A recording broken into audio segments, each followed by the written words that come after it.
Hi, I'm David Council from Inferno Marketing and Design, and welcome to another Insider Marketing Secret.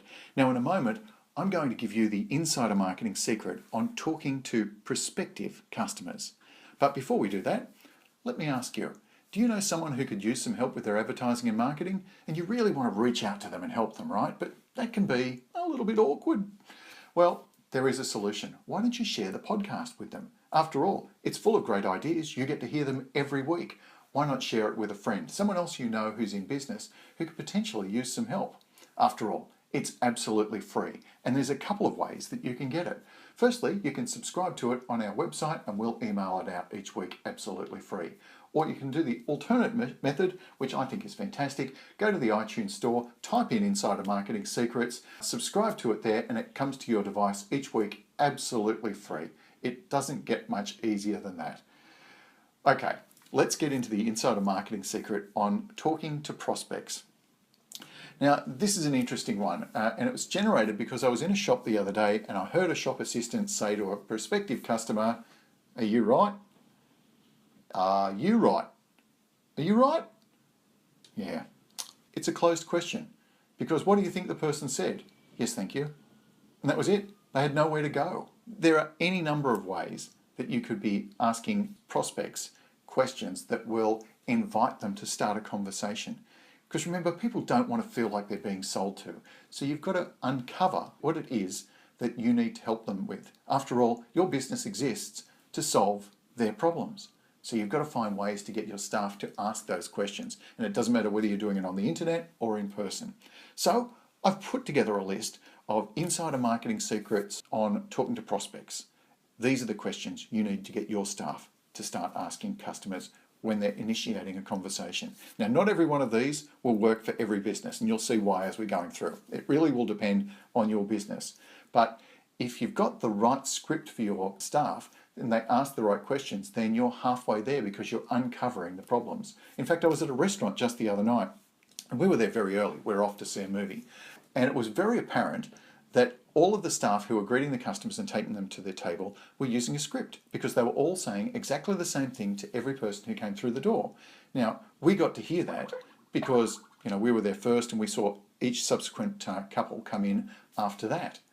But if you were each of those customers and you weren't aware of that, you would think that everybody was being treated in a very nice, very friendly way. They were asking about how the people's day were. They were trying to relax them into the experience of going to that particular restaurant. So think about this. Do you give your staff the right script so that they can uncover the questions? Anyway, let's have a look at these questions. You should get your staff to ask, for example, what's the problem that you most urgently need solved? Or how about, how did this situation originate for you? Another one, what made you realise you had a problem? You could also use, what process did you and your company use to determine what it was that you needed? How about, what's the situation like right now? You could also use, what must change in order for you to feel satisfied? How about, what are your expectations and requirements for any solution? So these are all good uncovery questions. They can be a bit formal, so don't listen to them and hear that they're formal. Think about how you can adapt them for your business because they're all questions that require a response. You don't want closed questions, you want open questions, questions that are going to generate a conversation. How about you say, what is your deadline for solving the problem or implementing this decision? You could also ask, what factors might change to make this less important than it is for you right now? How about, who else is involved in making the final decision on this? That's one that I've used many, many times because in advertising and marketing, quite often, there's more than one decision maker. And it can be the same even if you're in a hardware store. If someone's in there in your hardware store, are they actually there to make the purchase today? If they're standing in the paint department, do you need to know if you're talking to the husband, but really it's the wife who's making the decision? And how can you make sure that the right paint chips get in the hands of the person who's actually making the right decision? You could also ask, what's most important to you about this current situation? Or how about, why do you feel that talking to us would be worthwhile? And one last one, what would make you feel like this problem's actually been solved?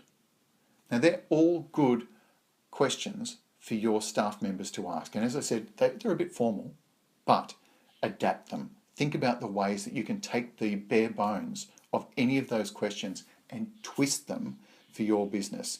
Don't just let your staff ask, are you right? Because if they're asking, if the customer is right, then chances are your business is not. If you'd like some help with your advertising and marketing, then please feel free. Give us a call, or for that matter, send us an email and we'll give you a call. Until next time, with some more insider marketing secrets, I'm David Council from Inferno Marketing and Design. I look forward to talking to you about your advertising in the very near future.